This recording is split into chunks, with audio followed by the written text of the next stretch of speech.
सितारे किनके सपने जो सजाते थे, कागज की कश्ती लेके हम नदियों में बह जाते थे। ख्वाबों का वो आंगन था, हम खिलते थे फूलों जैसे, कहाँ से अब खो गए वो पल जो हमारे थे।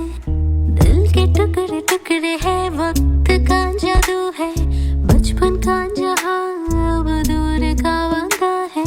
पल की बंद करती हूँ पर कहाँ है वो रोशनी, जिंदगी की मोड़ पर अब सब कुछ है अलग सी।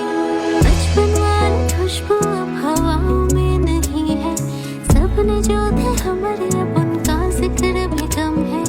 रंग जो थे अब धुंधला हो गए हैं, बचपन वाली खुशबू। तो सभी पहले तो सबको स्वागत है जेबी टॉक शो में। जेबी टॉक शो में आज के जो गेस्ट हैं उनका नाम है पूजा। पूजा घोष जो हैं बहुत अच्छे सिंगर है, लिखते हैं, बहुत से अच्छे सॉन्ग्स प्रोड्यूस किए हैं। अभी उभरते सितारे हैं हमारी इंडस्ट्री में, म्यूज़िक इंडस्ट्री में बेहतरीन म्यूज़िक लाने के लिए एफर्ट्स कर रहे हैं। एक लड़की जिसके माइंड में कितने थॉटफुल सॉन्ग्स हैं। और इसी एपिसोड को बनाते हुए मैंने एक चीज़ अपनी लाइफ में बहुत अच्छी सीखी है कि म्यूज़िक एक ऐसी चीज़ है जो ना ही लैंग्वेज को डिफ़ाइन करती है, ना ही आपको अपनी ज़िंदगी में म्यूज़िक को फील करने के कोई लैंग्वेज सीखनी पड़ेगी। तो इसी कॉन्सेप्ट पे ये वीडियो है। बेहतरीन सॉन्ग्स हैं, बेहतरीन गिटार है, इंस्ट्रूमेंट्स भी प्ले करते हैं, तो बहुत कुछ है इस एपिसोड में। इसी के साथ मैं ये एपिसोड स्टार्ट कर रहा हूँ और मैं देखना चाहता हूँ कि ये एपिसोड आपको कैसा लगता है।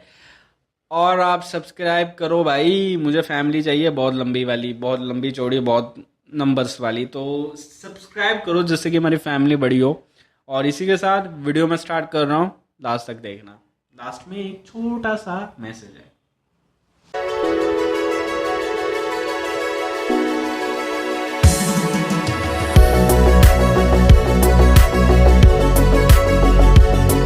So first of all Pooja ma'am, welcome to the show. जब मैं आपके बारे में रिसर्च कर रहा था, आपके मैंने इंस्टाग्राम पूरा छाना, आपके बारे में रिसर्च की, एंड देन बहुत सी चीज़ें मुझे आपके बारे में पता लगी हैं। एज एन पर्सन मैं जितना जान पाया हूँ, आप बहुत म्यूज़िक इंटरेस्टिक है, म्यूज़िक के बारे में बहुत ज़्यादा पैशनेट है। तो मैं पहला क्वेश्चन ही आपसे ये करूँगा कि कैसे ये सारी जर्नी स्टार्ट हुई और कहाँ से ये प्रॉपर स्टार्टिंग पॉइंट आया आपकी लाइफ में? एक्चुअली बचपन से ही मुझे म्यूजिक का शौक था, क्योंकि मेरी मम्मी गाना गाती है। वो प्रोफेशनल सिंगर नहीं है बट बहुत अच्छा गाती है। और जब मैंने फर्स्ट म्यूजिक सीखना स्टार्ट किया था तो मेरे मम्मी से ही सीखा था। सिंस मैं कोलकाता से हूँ तो बंगाली सीखा फर्स्ट मेरा। तो वो सारे बंगाली सॉन्ग्स या फिर रविंद्र संगीत जो भी बोलो, मैंने मम्मी से ही सीखना स्टार्ट किया, तो ही मुझे एक कनेक्शन फील हुआ म्यूजिक के साथ। उसके बाद जब मुझे क्लासिकल म्यूजिक क्लास में डाला गया, मेरा फर्स्ट गुरु थे पंडित दीपाली नाग, तो तब मुझे हारमोनियम इंट्रोड्यूस किया गया, क्योंकि हम जब क्लासिकल सीखते हैं तब हारमोनियम हमें सिखाया जाता है। तो उस टाइम हारमोनियम बजा के गाना गाना एंड तबला के साथ and all this things means वो बहुत मेस्मराइजिंग था मेरे लिए। तो तभी से एक कनेक्शन फील होना स्टार्ट हो गया। उसके बाद तो मैंने पढ़ाई किया है, मीन्स IIT धनबाद से मैंने किया है, मैंने मास्टर्स डिग्री है, चेक किया है मैंने। उसके बाद थोड़ा सा गैप हो गया था, फिर से मैंने सोच के रखा था कि मुझे म्यूजिक में कुछ करना है, इसलिए मैंने अपना जॉब छोड़ा और म्यूजिक में मैंने कुछ करने की कोशिश कर रही हूँ अभी। तो वो इंस्टेंट एक कनेक्शन बिल्ड हो गया था कि म्यूजिक मेरा पैशन है, इस पैशन को लेके मैं आगे कुछ करना चाहती हूँ। तो वहीं से मेरा स्टार्ट हुआ। तो इसलिए कुछ सैक्रिफाइस तो करने पड़ेंगे कुछ पैशन को फॉलो करने के लिए, अपने ड्रीम फॉलो करने के लिए। तो जर्नी वहां से स्टार्ट हुआ मेरा। इस चीज में एक चीज आती है, जैसे आप बता रहे हो आपने जॉब छोड़ा, तो मेरा एक चीज जानने का बहुत था। जब मैं आपकी रील्स स्क्रॉल कर रहा था, आप इंस्ट्रूमेंट बहुत अच्छा बजा लेते हो, आप गिटार बजा लेते हो, आप हारमोनियम तक इतना बढ़िया बजा रहे हो कि in the sense you are like professional से भी बहुत बढ़िया लगा मुझे, क्योंकि वही से इंगेजमेंट और हुकिंग स्टार्ट होती है किसी भी ऑडियंस को। तो मैम, म्यूजिक तो चलो आपने सीखा है, गाना तो आपका अलग पार्ट आ गया, इंस्ट्रूमेंट्स में कैसे, मतलब इन द सेंस इतनी परफेक्शन है आप में? इंस्ट्रूमेंट्स एक्चुअली मैंने पहले बचपन से में मैंने इंस्ट्रूमेंट नहीं सीखा, स्पेशली गिटार एक्चुअली। मैंने सिर्फ हारमोनियम, पूरा तबला जो होता है क्लासिकल का, वही मैंने देखा है और सीखा है। बट गिटार मुझे मैं जब बचपन में टीवी में देखती थी कोई भी परफॉर्म कर रहा है, कोई भी आर्टिस्ट एक्चुअली वो गिटार लेके परफॉर्म कर रहा है, तो मुझे बहुत वो अच्छा लगता था, वो कूल लगता था। और मीन्स क्या सिर्फ गाना गाना नहीं, गिटार से भी एक मीन्स गाने में एक निखार आता है, यू नो, एक म्यूजिक बज रहा है पीछे और गिटार से भी गाने में निखार आता है, तो मुझे इंस्टेंट एक कनेक्शन फील हुआ। तो मुझे लगा था कि हाँ, मैं जब आगे जाऊंगी, आगे जाके मैं गिटार तो सीखूंगी जरूर। तो मैंने जब अपना जॉब कर रही थी, तब मैंने अपना इंस्टीट्यूट भी ओपन किया था, एक म्यूजिक इंस्टीट्यूट जो नवी मुंबई में है।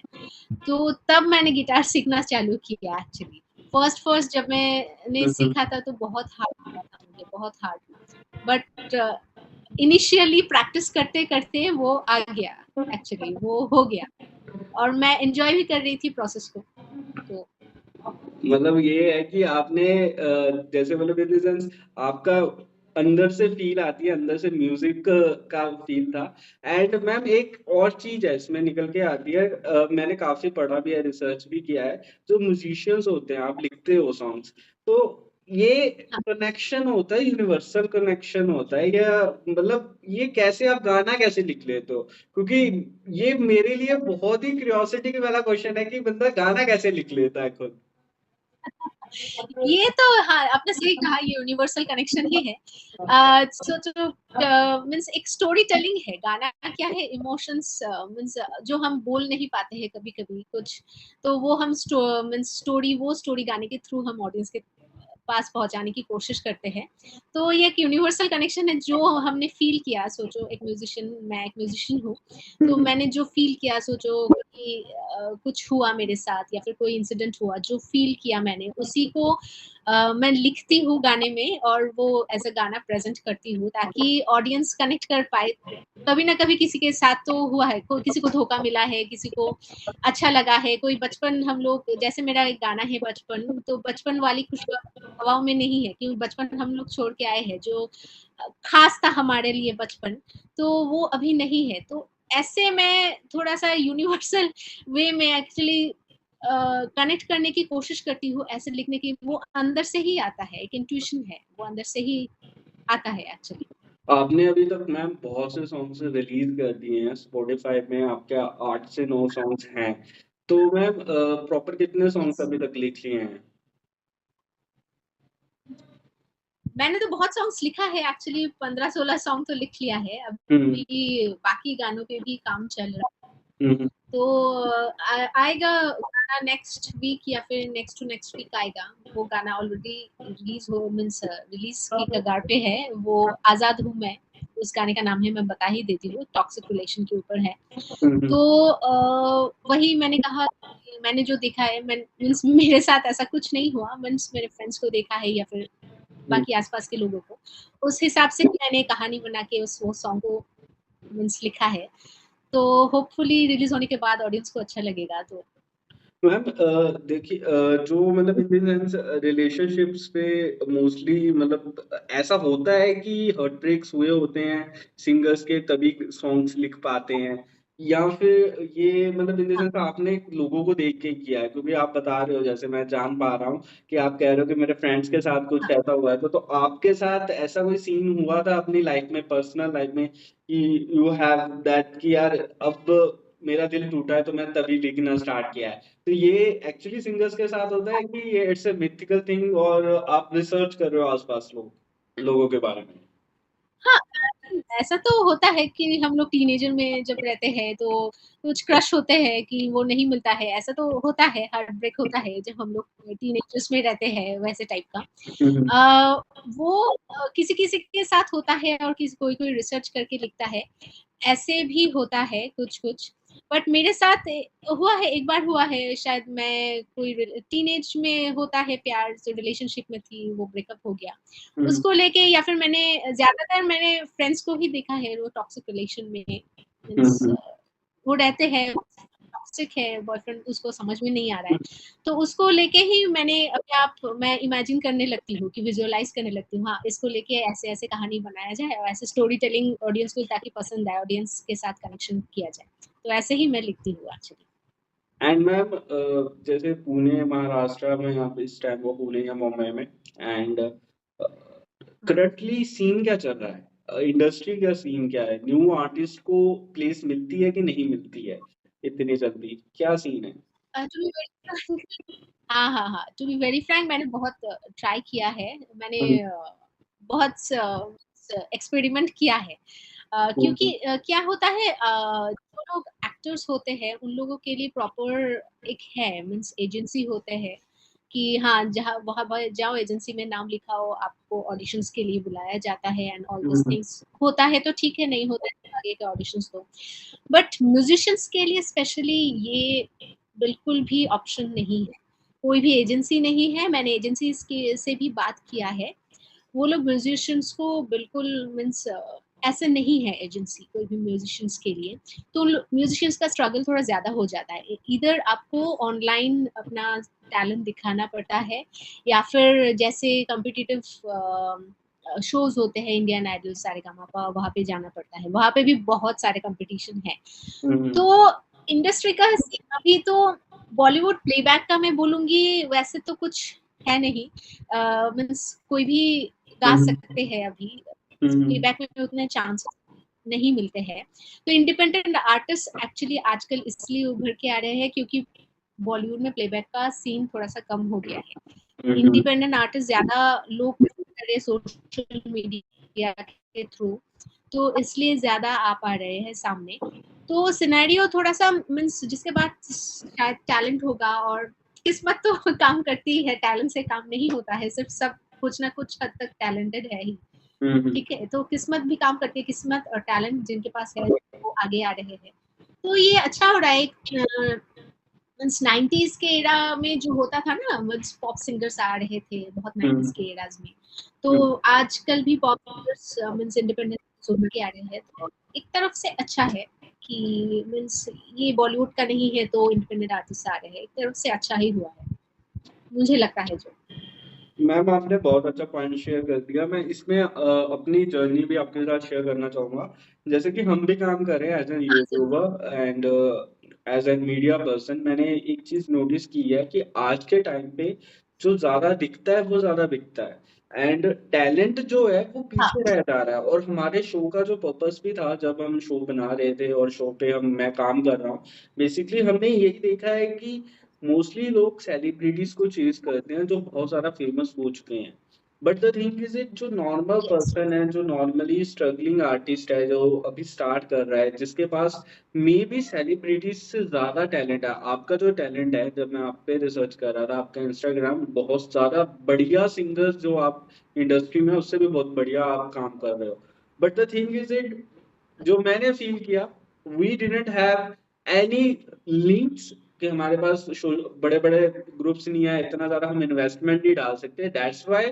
आपका टैलेंट शैडो हो जाता है और दिख नहीं पाता, बट अगर आपके मैं इंस्टाग्राम का लिंक डालूंगा और मैं अपनी ऑडियंस से भी कहूंगा अगर मैम का आपने सॉन्ग सुन लिया तो आप मुझे खुद कमेंट करोगे कि Jatin from where you find out, तो मैं ये कहूंगा कि आपको आर्टिस्ट हर टाइप का सुनना चाहिए, मैम के आप सॉन्ग सुनिए स्पॉटिफाई में, मैं स्पॉटिफाई का स्पेशल लिंक डालूंगा जिससे कि आपको पता लगेगा कि कितना बढ़िया गाते हैं ये, एंड मैम इसी पे एक सॉन्ग हो जाए एंड आपकी चॉइस है, हिंदी गाना चाहते हैं, बंगाली गाना चाहते हैं, जो भी आपको लगता है अच्छा वो आप प्लीज हमारे ऑडियंस के लिए सुना दें। हाँ जरूर। मैं एक हिंदी गाना ही गाती हूँ। तेनू इतना मैं प्यार करा, एक पल विच सौ बार करा, तू जावे जे मैनू छड़ के,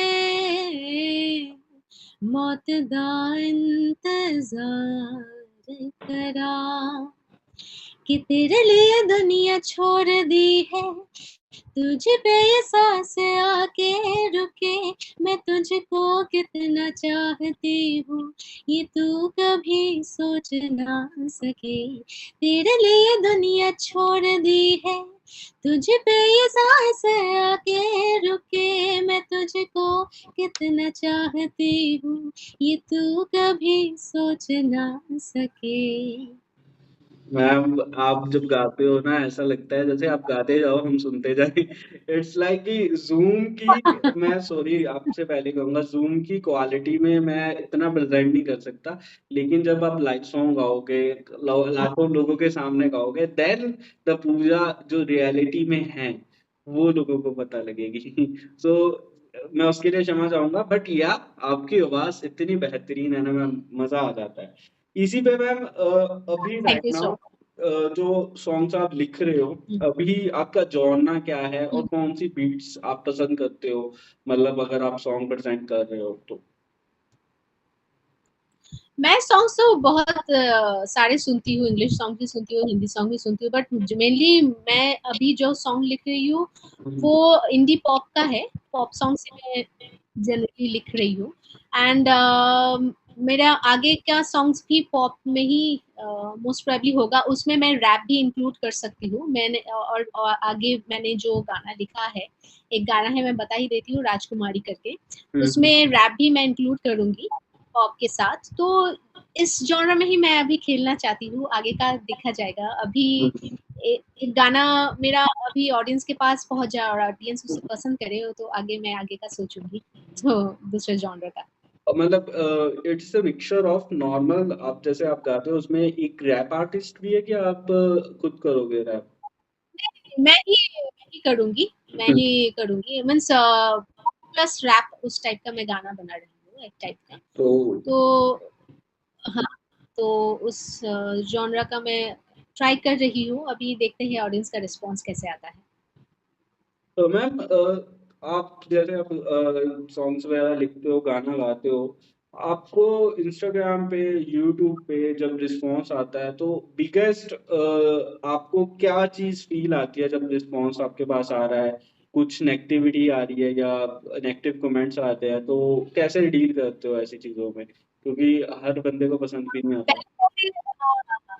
हाँ, हाँ, हाँ। पहले-पहले मैं जब इंस्टाग्राम या फिर यूट्यूब में मैंने गाना डालना स्टार्ट किया था, या तो पहले नेगेटिव कमेंट्स भी आते हैं, बहुत सारे पॉजिटिव कमेंट्स भी आते हैं। तो नेगेटिव कमेंट्स में मैं पहले रिएक्ट करना स्टार्ट करती थी, ओके, तो फिर डाउट होता है, नेगेटिव कमेंट्स आ रहे हैं, मैं उतना अच्छी नहीं हूँ, मेरा गाना उतना अच्छा नहीं है, तो सेल्फ डाउट आना स्टार्ट हो जाता है। पहले-पहले सब आर्टिस्ट को होता है, क्योंकि मैं नई थी, मुझे कुछ पता नहीं था। उसके बाद मैंने इग्नोर करना स्टार्ट कर दिया, मीन्स पॉजिटिव होगा तो नेगेटिव भी होगा, राइट? तो नेगेटिव को मैंने इग्नोर करना स्टार्ट कर दिया और पॉजिटिव को ज्यादा मैंने, जो आर्टिस्ट मेरे तारीफ करते हैं, बहुत डीएम्स भी करते हैं कि मैम आपका गाना बहुत पसंद आए हमें, कि आप बहुत अच्छा गाती कर दिया, rather than negative comments. Negative comment अभी मुझे अफेक्ट ज्यादा नहीं करते हैं, मैं उसको इग्नोर ही ज्यादा करना पसंद करती हूँ। तो ऐसे ही, लाइक, हाँ, ऐसे ही मैं पॉजिटिविटी पे फोकस करती हूँ। मैम ये रिफ्लेक्ट भी कर रहा है कि आप कितने पॉजिटिव पर्सन हो। आपकी बातों से मेरी ऑडियंस को भी पता लग गया हुआ है कि how you are positive and कितने आप मोटिवेटेड हो, सेल्फ मोटिवेटेड हो, और इस इंडस्ट्री में चाहिए भी मोटिवेशन होना पड़ता है, because the thing is it बहुत ज़्यादा कॉम्पिटिशन्स भी हाँ, है। जो कंपटीशन इन द सेंस अभी हमें नहीं दिखता, लेकिन it's a lot of competition. And ma'am एक चीज है इसी से निकल के आती है, राइट नाउ हम क्या कर रहे थे, जैसे मैं I am finding out the singers, artist from different different locations, but the thing is it, singers जो थोड़े से ज्यादा फेमस हो जाते हैं अर्ली एजेस में, या जिन्हें सक्सेस जल्दी मिल जाता है, आई एम देख रहा हूँ कि उनमें एक अलग टाइप का एटीट्यूड जनरेट हो जाता है, एक आर्टिस्ट में एटीट्यूड आ जाता है व्हेन दे सक्सीडेड एंड उस प्लेटफॉर्म पे पहुंच जाते हैं, they are not open to collaboration with the small YouTubers, small persons. तो मैम ये चीज yes. क्यों आती है? अगर एक आर्टिस्ट आप भी हो, आप भी स्ट्रगल कर रहे हो, in future if you got a lot of million followers, क्या पूजा में वो चेंज आएगा कि नहीं आएगा? नहीं, मैं तो सोचती हूँ पूजा में वो चेंज नहीं आएगा, अभी जो पूजा है वो तभी वैसे ही रहेगा। मैं डाउन टू अर्थ हूँ थोड़ा-सा, बट आर्टिस्ट में चेंज आता है, हाँ, बहुत आते हैं। कोई आर्टिस्ट में चेंज नहीं रहता है। जैसे बहुत सारे बड़े आर्टिस्ट हैं, उसमें चेंज नहीं आते हैं। मैं नाम नहीं लेना चाहूँगी, बहुत मैंने देखा है एक्चुअली। बड़े आर्टिस्ट हो गए हैं, बट स्टिल वो बहुत ही हम्बल है एंड डाउन टू अर्थ है। मैं सोचती हूँ लाइक ये मीन्स आता है चेंज क्योंकि ये आर्टिस्ट में शायद पहले से ही था, आने के बाद उभर के आया है, मुझे लगता है। वो पहले डाउन टू अर्थ शायद नहीं थे, तो फेम पाने के बाद और ये चीज़ उभर के आता है सामने। जो डाउन टू अर्थ या फिर हम्बल पहले भी होते हैं, वो बाद में भी हम्बल होते हैं। तो सडन फेम के थ्रू वो एटीट्यूड चेंज नहीं हो जाता है, क्योंकि फेम आज है, कल नहीं है, फिर से ये सांप सीढ़ी का खेल है, राइट? तो आज है, कल नहीं है, फिर कल नहीं है तो कल फिर से आपको हम्बल बनना पड़ेगा, तो ऐसे तो नहीं चलता है। तो मुझे लगता है वो पहले से ही होता है, वो दिखाते नहीं है शायद ऑडियंस को, उसके बाद जब फेम मिलती है तब आ जाता है सामने। बट मुझे लगता है आर्टिस्ट को डाउन टू अर्थ और हम्बल रहना चाहिए, ताकि ऑडियंस के साथ ज़्यादा से ज़्यादा कनेक्ट कर पाए। अगर एटीट्यूड आ जाता है तो ऑडियंस भी उसको नकारना स्टार्ट कर देते हैं आफ्टर अ सर्टेन टाइम, कि इसमें तो बहुत एटीट्यूड है, इसको मैं नहीं दिखूंगी, ऐसे टाइप का हो जाता है। तो आई थिंक थोड़ा सा हम्बल रहना ज़रूरी है। मैम ये बात आपने सही कहा, हम्बलनेस बहुत ज़रूरी है और मैं यही ऑडियंस के साथ शेयर करना चाह रहा था कि आप जब किसी को भी आगे फेमस करते हो, प्लीज़ देखो कि उसमें क्या एटीट्यूड है, क्योंकि हमने जो नोटिस किया है एज एन यूट्यूबर, काफ़ी चीज़ें ऐसी होती है कि जो हम एज एन इंडस्ट्री में लोगों को नोटिस करते हैं, एंड ऐसे लोगों को फेमस करो जो हमारे साथ जुड़े हैं, they are very humbles and और उनका जो वेलकमिंग नेचर रहता है वो चीज आप नोटिस कर सकते हो। मैम बुक्स वगैरह में इंटरेस्ट है, आप बुक्स वगैरह पढ़ते हो, क्या बुक्स वगैरह भी रिफ्लेक्ट करती हैं हाँ, म्यूजिक में? हाँ। हाँ, हाँ, मैंने बुक्स पढ़ा है, मैं तो पहले बचपन में ज़्यादातर फेयरी टेल्स ही पढ़ती थी। तो अभी तो मैंने books recently the alchemist book तो मैंने पढ़ा है। मैंने रिच डैड पुअर डैड ये भी पढ़ा है। द अल्केमिस्ट बुक मुझे ज़्यादा पसंद है, कि वो एक जर्नी को मीन्स दिखाता है, क्योंकि ड्रीम सबके पास होता है, राइट? तो वो ड्रीम तक पहुंचने का जो जर्नी है, वो जर्नी को हम कैसे एंजॉय करते हैं, वो अल्केमिस्ट वही हमें सिखाता है। और अपने खुद के पास ही हमारा पावर है, हम लोगों के पास ढूंढते रहते हैं, या फिर लोग को पूछते हैं हम अच्छे हैं या नहीं, हम मीन्स ऐसे करके जाते हैं और पूछते हैं हम अच्छे या नहीं, हमें बताओ। ऐसे करने की जरूरत नहीं है, हमारे खुद के पास ही इतना पावर है, हम खुद ही सेल्फ बिलीफ और सेल्फ कॉन्फिडेंस से मीन्स आगे बढ़ पाएंगे। ऐसे मीन्स वो बुक में ये सब बहुत मेंशन किया हुआ है, तो इसलिए ये बुक मुझे बहुत पसंद है। और मुझे लगता है कि बाकी सब जो एक गोल है या फिर एक ड्रीम है, नॉट एज अ म्यूजिशियन, कोई भी ड्रीम हो, इस बुक को पढ़ना चाहिए। ये बुक बहुत इम्पोर्टेंट है। कोई भी कुछ भी अचीव करना चाहते हैं। मैम सही कहा, मैं भी रीड करूंगा, अब मैं नोट भी कर लिया बुक के रिगार्डिंग। एंड मैम फैमिली का क्या रिएक्शन रहता है, मम्मी पापा का क्या रिएक्शन रहता है, भाई बहन अगर आपके हैं, क्या रिएक्शन रहा है फैमिली का शुरू से अब तक? क्या उनका रिस्पॉन्स आता है जब वो सॉन्ग सुनते हैं, या फिर आपका स्ट्रगल भी देखते हैं, क्या उनका रहता है? टू बी वेरी फ्रैंक, मैं अकेली ही like I am the only child actually. मेरे कोई भाई बहन नहीं है, तो मम्मी बड़ी मिडिल क्लास फैमिली, जो कोलकाता से बिलोंग करती है, वो वेरी मिडिल क्लास फैमिली। तो मम्मी पापा का था कि पहले पढ़ाई करो, जॉब करो, उसके बाद शादी वगैरह, जैसे एक मिडिल क्लास का लाइफ चलता है, पढ़ाई करो, जॉब करो, फिर शादी, फिर बच्चे, ऐसे टाइप का। तो मैंने मम्मी पापा को पहले जब मैंने इंस्टीट्यूट ओपन किया था, या फिर मैंने नहीं कहा था, या फिर जॉब छोड़ने के बाद भी मैंने नहीं कहा था मम्मी पापा को कि मैंने जॉब छोड़ा है। उन्हें लगता था कि मैं जॉब कर रही हूँ। स्टार्टिंग में मैंने कुछ नहीं कहा था, क्योंकि मुझे पता था कि वो लोग सपोर्ट नहीं करेंगे, क्योंकि इतना पढ़ाई लिखाई करने के बाद मैं अगर बोलूँगी मुझे म्यूजिशियन बनना है, तो वो थोड़ा सा गड़बड़ हो जाता है। मिडिल क्लास फैमिली में ऐसा होता है। तो इसके बाद धीरे-धीरे मैंने मम्मी को समझाया, फिर पापा को समझाया कि हाँ, मुझे इसमें पैशन है, मेरा ड्रीम है कि मैं एक टॉप म्यूज़िशियन बनूँ। तो धीरे-धीरे वो समझने लगे, अभी थोड़ा-सा समझे हैं, अभी पूरा नहीं समझे नहीं, बट जितना सपोर्ट करना चाहिए उतना करते हैं। मैं खुश हूँ, इससे ही मैं खुश हूँ एक्चुअली। और मतलब ये हमारे इंडियन पेरेंट्स में कहीं न कहीं जॉब्स के रिगार्डिंग बहुत रहता है एंड ये शायद हमारी मेंटालिटी इस हाँ, चीज़ में ज़्यादा हार्श हो चुकी है एज़ एन इंडियन पेरेंट्स को भी समझना चाहिए कि पैशन बहुत कुछ दे सकता है, बच्चों को करने तो दो। ये चीज़ रहती है। तो हाँ। मैम जॉब नहीं, में वो ना लोग सोचते हैं पैशन फॉलो करने से हुँ। हेलो? हाँ, हाँ, मैं बोल रही हूँ वो लोग सोचते हैं कि पैशन फ़ॉलो करने से शायद घर नहीं चलेगा, राइट? क्योंकि इस फ़ील्ड में कुछ भी लाइक श्योरिटी नहीं है। जैसे हम लोग पढ़ाई-लिखाई करने के बाद एक जॉब का श्योरिटी होता है, हाँ, किसी न किसी कंपनी में मिल जाएगा। बट इस फ़ील्ड में क्या कुछ श्योरिटी नहीं होती है, लाइक कुछ 10 साल भी 15 साल भी आप स्ट्रगल कर सकते हो, राइट? तो इसलिए शायद वो लोग घबरा जाते हैं कि क्या करेंगे, ये हमारे बच्चे आगे जाके। तो इसलिए उन लोगों का भी मीन्स पॉइंट ऑफ व्यू सही है, तो क्या किया जा सकता है? ये मैम एक चीज़ मैं जानना चाहूँगा, बहुत क्यूरियोसिटी मेरी भी जनरेट हुई हुई है और ऑडियंस की भी रहेगी। मैम क्वालिफ़िकेशन एंड आपका मतलब जॉब में आप किस रिगार्डिंग कर रहे थे? क्योंकि मेरी क्यूरियोसिटी बहुत जानने को है इस रिगार्डिंग। अच्छा, मैं आईटी मुंबई की एमटेक की हूँ पेट्रोलियम में। तो मेरा जॉब ही रिगार्डिंग वही था, मैं एक पेट्रोलियम कंपनी में काम करती थी। तो उसके बाद मैंने सोचा था एक्चुअली मेरा था कि कैसे मैं जॉब के साथ-साथ ही पैशन कंटिन्यू करूँगी।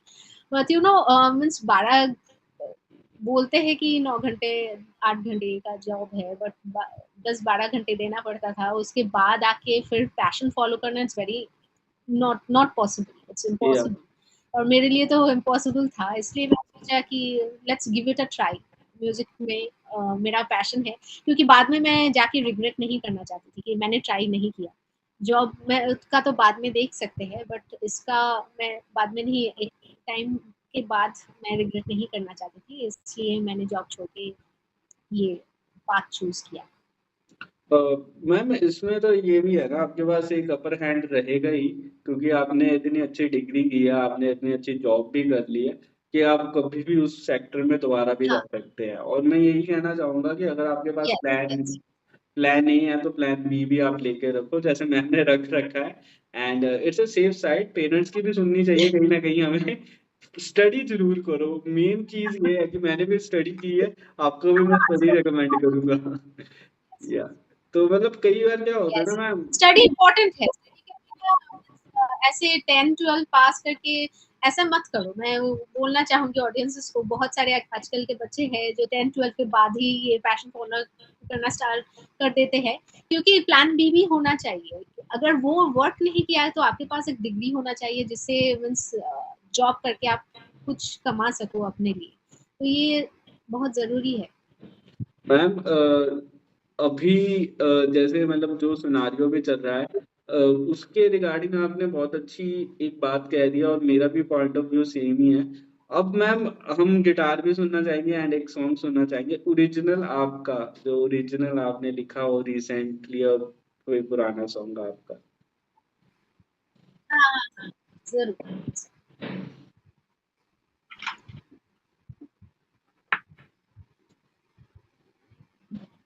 मैंने एक सॉन्ग लिखा था मेरे डॉग के लिए actually. Hmm tales of joy है उस सॉन्ग का नाम, वो स्पॉटिफ़ाई में मिल जाएगा। तो वही सॉन्ग मैं सुनाना चाहूँगी। ये मेरा फर्स्ट सॉन्ग था एक्चुअली, मैंने कंपोज़ किया था, मेरे डॉग के लिए किया था। ठीक है? हम्म तुझे संग मिल बदली है ज़िंदगी, हर दिन है नया, हर लम्हा है खुशी, हर पल देखती हूँ तेरी प्यारी सी हँसी, ना रहूँ तेरे बिन अब ख्वाहिश है मेरी, तू पास नहीं फिर भी है तू पास मेरे दिल में रहना तू, बस यही है आस मेरी तेरे नन्हे से कदम छू लिया इस दिल को क्या करूं, you're the only one na, na, na, na, na, na,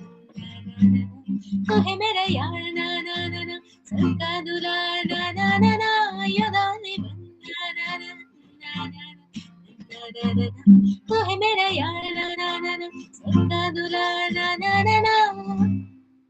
बहुत ही बढ़िया ma'am, claps from my side. And audience को भी कहूंगा क्लैपिंग कर थैंक यू। देना कमेंट में। एंड मैम बहुत बढ़िया गाया आपने। मतलब ये मैं तो अब राइट नाउ मेरा मन कर रहा है कि आपका एक कॉन्सर्ट में हो तो हम आए। ऑडियंस जितनी भी है लोग हैं जो सुन रहे हैं वो जरूर आए आपके एक कॉन्सर्ट में। मैम एक चीज मैं आपके साथ शेयर करना चाहूंगा कि जो आप हाँ, सॉन्ग लिखते हो उसमें आपका जो लिखने का पॉइंट ऑफ व्यू और आपकी जो फीलिंग्स सब प्रॉपर दिख रही हैं and your connection is actually visible. तो ये चीज है बहुत ही अच्छा। मतलब जान जान के मुझे काफी चीजें सीखने को मिल रही हैं। और इसी के साथ मैम एक ऑडियंस के लिए मैं और न्यू स्टूडेंट्स के लिए जो म्यूजिक सीखना चाह रहे हैं या कोई आर्टिस्टिक फील्ड के पर्सन है तो उनके लिए आप क्या रिकमेंडेशन दोगे अपने एंड से कि अगर वो कोई ऐसी फील्ड चुनते हैं जिसमें आर्टिस्टिक वे है, क्योंकि आपने बहुत स्ट्रगल किया है फैमिली वाइज भी, अभी बॉम्बे में भी आप इतना बढ़िया कर रहे हो चीजों में, तो आप क्या कहोगे अगर कोई ऐसी आर्टिस्टिक फील्ड को चूज करना चाह रहा है? कोई अगर इस फील्ड को चूज करना चाह रहा है और उन लोगों को लगता है कि उनमें वो टैलेंट है, उनमें बात है, तो मैं जरूर बोलूंगी कि मीन्स आप लोग अपने पैशन को फॉलो करो। ऑफ कोर्स आप लोग देखना चाहते हो कि कहाँ तक लेके जाएगा आपका पैशन या फिर ड्रीम, हो सकता है कि सक्सेसफुल भी हो जाए। और जो लोग नए हैं एकदम बिगिनर्स से जो स्टार्ट करना चाहते हैं और जिनके पास बिल्कुल भी कुछ मीन्स इतना बिगिनर है, कुछ भी क्या बोलूं, कुछ भी वो नॉलेज नहीं है म्यूजिक का, उन लोगों को मैं बोलूंगी कि आप लोग म्यूजिक पहले सीखो अच्छी तरह से, क्योंकि बिना सीखे आप लोग अगर इस फील्ड में आओगे तो बहुत मुश्किल है, क्योंकि टैलेंटेड लोगों को ही काम नहीं मिल रहा है, टैलेंटेड लोग भी बहुत सफर कर रहे हैं एंड बहुत स्ट्रगल कर रहे हैं। तो आप अगर म्यूजिक बिना सीखे आओगे तो आपको और भी ज्यादा सफर करना पड़ेगा। तो म्यूजिक अच्छी तरह से सीखो, मेनली क्लासिकल बेस होना बहुत जरूरी है। आप क्लासिकल म्यूजिक अच्छी तरह से सीखो कोई भी अच्छे पंडित से, तो उसके बाद 1-2 साल के बाद आप फिर इस फील्ड में आके ट्राई करो, तब देखना आपके पास ऑडियंसेस अपने आप ही आ जाएंगे। तो ज्यादा ट्राई करना नहीं पड़ेगा अगर आप अच्छे हो तो। मैम एक चीज है, इस क्वेश्चन राइज हुआ, आप क्लासिकल म्यूजिक इतना फॉलो करते हो तो एज एन वेस्ट बंगाल से आप जैसे हो, तो क्या वहाँ पे म्यूजिक पार्ट है? क्योंकि ये एक मिसकंसेप्शन है, आई एम फ्रॉम पंजाब, तो हमने ना बॉलीवुड बहुत देखा है बचपन में, ऐसा ही होता मूवीज आती थी and Bengalis are more like आपकी तो सारे इंडिया में ही कहते हैं कि बहुत ही स्वीट बोलते हैं बंगालीज। तो क्या वो पार्ट है म्यूजिक का इन द हाउसेस, घर में ये चलता है? हाँ, हाँ, हाँ। हाँ, हाँ, हाँ, राइट। बंगाली हर घर में ही म्यूजिक है। एक्चुअली हम लोगों को बचपन से ही वो सोच के नहीं सिखाया जाता है म्यूजिक कि आगे जाके म्यूजिशियन बनेगी या फिर टॉप आर्टिस्ट बनेगी, ऐसे करके नहीं। हम लोग का एक पार्टी है, इधर डांस सीखना है या फिर म्यूजिक सीखना है या फिर दोनों ही सीखना है। तो एक पार्ट बन गया है घर घर में, हम लोग को वो सीखना ही पड़ता है। तो और बेसिकली मैं बोलूंगी Bengalis are born like that only, उन लोग का गला थोड़ा सा सुरीला होता है, तो सबका नहीं, बट 80 to 90% लोगों का सुरीला होता है गला। तो वो लोग सीखे या ना सीखे फिर गाना गा लेते हैं एक्चुअली, ऐसा नहीं बहुत बेसुरा गाते हैं, ठीक ठाक गाना गा लेते हैं। ये तो मैं भी मानता हूँ बंगालीज। मेरा एक मतलब कुलीग था बहुत टाइम पहले and they are very like, आपके कल्चर में कहीं ना कहीं ये बहुत मिठास फिट कर रखी है, ये नेचुरली है आप में। हाँ, हाँ, and it's a very, naturally आता मेरे लिए एक्सप्लोरिंग एज में था, क्योंकि ये रिसेंटली मेरे एक दिमाग से आया, आप क्लासिकल म्यूजिक की बात कर रहे थे एंड आई एम हेटिंग यार, ये चीज पूछनी बनती है। मैम अभी आपका कोई ड्रीम कोलैबोरेशन, किसके साथ कोलैबोरेशन आप करना चाहोगे एंड कौन से सिंगर्स को आप फॉलो करते हो पर्सनली? मैं तो सारे means most of the singers जैसे श्रेया घोषाल जी या फिर Sunidhi Chauhan ji, and international artist तो Taylor Swift, Ariana Grande, Selena Gomez and Lisa, इन सबको मैं फॉलो करती हूँ। और मेरा अगर ड्रीम कोलैबोरेशन, अभी तो कोलैबोरेशन मीन्स उस लेवल तक मैं नहीं कर पाऊंगी क्योंकि मेरा ऑडियंसेस थोड़ा सा लिमिटेड है, जब ऑडियंस का रीच बढ़ेगा मेरा तो मैं dream collaboration of course means India में सुनिधि चौहान के साथ करना चाहूंगी, और अगर इंटरनेशनल हुआ तो मैं टेलर स्विफ्ट और लिसा के साथ अभी तो फिलहाल करना चाहूंगी। और भी बहुत सारे आर्टिस्ट हैं, नाम लूंगी तो टाइम खत्म हो जाएगा। मैं इन 3 आर्टिस्ट के साथ मेनली मेरे टॉप 3 लिस्ट में है, इनके साथ मैं कोलैबोरेशन करना चाहूंगी, ये मेरा ड्रीम है। मैम ड्रीम ट्रू होते हैं और मैंने बहुत से लोगों के ट्रू होते हुए देखे हैं। शायद अभी उसमें टाइम हो, लेकिन आपका ड्रीम मेरी तरफ से, और मैं प्रे भी करूंगा और ऑडियंस भी को भी यही कहूंगा, जितनी वीडियो शेयर कर सकते हैं करा करो। हम इन लोगों को ऊपर ऊपर लेकर आना है हम लोगों ने, दैट्स व्हाई। एंड ये होगी collaboration in future ma'am, it's a part of the journey and ये होगी। एंड मैम इसी के साथ अभी एक लास्ट सॉन्ग मैं बंगाली में सुनूंगा, बिकॉज मैं बहुत सुन लिया हिंदी का, मैं बंगाली टच चाहता हूँ इस शो में, and I want to listen a Bengali song. तो आप एक बंगाली सॉन्ग जरूर गाएं ऑडियंस हाँ के हाँ, लिए। जरूर जरूर। एक सेकंड।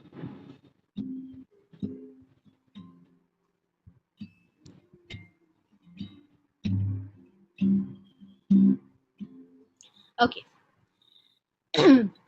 আমার ভেতর বাহিরে অন্তরে অন্তরে আছো তুমি হৃদয় জুড়ে, আমার ভেতর বাহিরে অন্তরে অন্তরে আছো তুমি হৃদয় জুড়ে, ভালো আছো ভালো থেকো, আকাশের ঠিকানায় চিঠি লেখো, ভালো আছো ভালো থেকো, আকাশের ঠিকানায় চিঠি লিখো, নিও আমার মালা খানি আরে অন্তরে, আমার ভেতর বাহিরে অন্তরে অন্তরে আছো তুমি হৃদয় জুড়ে, আমার ভেতর বাহিরে অন্তরে অন্তরে আছো তুমি হৃদয় জুড়ে। मैम एक्चुअली यार सच में रिसेंट मैं ये कहूंगा पूजा मैम, आप जब गाते हो ना, मैंने बहुत से म्यूजिशियंस आर्टिस्ट को रियली सुना है, बट आप जब गा रहे हो ना तो हमारा मन कर रहा है कि चलता जाए ये show. And but the thing is time limit होती है। एंड एक लास्ट क्वेश्चन जो मैं हर आर्टिस्ट हर फील्ड के पर्सन को कहता हूँ, आपके पास 2 मिनट्स हैं, आप अपना एक जो अपने बारे में कहना चाहते हो या आप एडवाइस करना चाहते हो, कुछ भी जो आपके मन में फील आती है अपनी लाइफ को लेके, कोई मैसेज देना चाहते हो तो वो 2 मिनट्स आपके पास है, आप दे सकते हो। देखो मैंने अपना मैं मैसेज देना चाहती हूँ, मैंने अपने लाइफ में जो एक्सपीरियंस किया है कि इस म्यूजिशियन फील्ड में या फिर इस एंटरटेनमेंट फील्ड में जो भी हो, musician, actors, dancers, whatever it is, इसमें मेहनत बहुत लगती है। ऐसे नहीं कि एक वीडियो वायरल हो गया और लोग सोचते हैं कि हाँ चलो इसको एक वीडियो डाला है वायरल हो गया तो ऐसे ही बना बना सब कुछ मिल गया है, ऐसा नहीं। बहुत सालों की मेहनत लगती है, बहुत कंटेंट्स डालना पड़ता है, तब जाके एक वीडियो आपका वायरल होता है, तब जाके ऑडियंस आपको पहचानते हैं। तो आपको लगे रहना चाहिए, आपको कंटेंट क्रिएट करना चाहिए। ऐसे नहीं कि अभी कंटेंट नहीं चल रहा है तो आगे भी नहीं चलेगा, ऐसे मीन्स लो मत हो जाओ, कॉन्फिडेंस लो मत करो अपना, मीन्स मन को मार के बैठ मत जाओ। अपना पैशन फॉलो करने आए हो तो पैशन फॉलो करो और लगे रहो। किसी भी चीज से मीन्स कंसिस्टेंसी रखना पड़ेगा, कंसिस्टेंसी रखने के बाद ही वो चीज जाके आगे जाके आपको सक्सेस मिलेगी, यही मैं बताना चाहती हूँ। एंड मैम आपने तो दुनिया के बारे में इतना सोचते हो, अपने बारे में भी कुछ शेयर करो, क्योंकि मैं चाहता हूँ कि ये पूजा वाला मैसेज भी दुनिया के पास जाए, क्योंकि आप एज एन बहुत ब्यूटीफुल पर्सन हो रियली। मैं ऑडियंस को भी कहूंगा, जब आप इंस्टाग्राम चेक करोगे इनका तो आपको बहुत चीजें पता लगेंगी। But ma'am in the sense अगर आपको भी कोई इंडस्ट्री में अपना मैसेज देना है तो वो आप दे जरूर, मैं ये भी कहना चाहूंगा। हाँ, मैं मैसेज यही देना चाहूँगी कि मैं अभी तो बहुत साल हो गए, मैं हार्ड वर्क कर रही हूँ, मेरा इंस्टीट्यूट है, जो भी है वो तो साइड में है। मैं इस फील्ड में आने के लिए बहुत हार्ड वर्क कर रही हूँ, तो मैं ऑडियंस से रिक्वेस्ट करूँगी मेरा गाना जो है स्पॉटिफ़ाई में वो जाके सुने। मेरे इंस्टाग्राम में आए और मेरे इंस्टाग्राम के पोस्ट या फिर रील्स देखे, आप लोगों को अच्छा लगे तो आप लोग मुझे फ़ॉलो कर सकते हो, या फिर मेरे रील्स को लाइक कर सकते हो, मेरे गाने को सुन सकते हो। आपको फ़ॉलो करना है स्पॉटिफ़ाई में तो आप वहाँ पे भी फ़ॉलो कर सकते हो मुझे। मैं आगे और भी अच्छा काम करूँगी और आगे और भी अच्छे-अच्छे गाने लेके आऊँगी ताकि आप लोगों को और भी अच्छा लगे। मैं ये प्रॉमिस करती हूँ, बस आप लोग मुझे थोड़ा-सा सपोर्ट करो। यही मेरा मीन्स फाइनल ये है, आप लोगों से रिक्वेस्ट है, आप लोग मुझे थोड़ा-सा सपोर्ट करो, थोड़ा-सा सपोर्ट देके लेके ही मैं आगे बढ़ना चाहती हूँ और आप लोगों से कनेक्शन बनाना चाहती हूँ। Thank you ma'am. एंड हम तो पूरी तरह से सपोर्टिव हैं, एंड मेरी ऑडियंस भी आपको स्पॉटिफाई पे जाके फॉलो करेगी, क्योंकि मैं भी चाहता हूँ कि रियल म्यूजिक सुना जाए। एंड हमने बहुत सारा धूमधाम के म्यूजिक सुनी है, हमें स्लो पेस्ड म्यूजिक में भी अपना थोड़ा सा देना चाहिए। एंड इसी के साथ ma'am thank you for coming to the show. And बहुत अच्छा लगा आपसे बात थैंक करके। You so much for inviting. मुझे भी बहुत अच्छा लगा आपसे बात करके। Thank you ma'am. तो वीडियो सेंड हो गई है, तो कैसी लगी वीडियो पहले तो मैं ये जानना चाहूँगा। दूसरी बात, अगर आप पूजा मैम के सॉन्ग सुनना चाह रहे हो तो मैं स्पॉटिफाई का लिंक मैंने नीचे डिस्क्रिप्शन में दे दिया है, वहाँ से आप सॉन्ग सुन सकते हो। एंड जूम की क्वालिटी में आपको इतना म्यूज़िक की समझ नहीं आएगी, तो आप ज़रूर उनके यूट्यूब एंड इंस्टाग्राम पे जाइए, जिससे कि आपको बहुत बेहतरीन सीखने को मिलेगा और उनके म्यूज़िक जर्नी के बारे में भी आपको बहुत सी नॉलेज आएगी।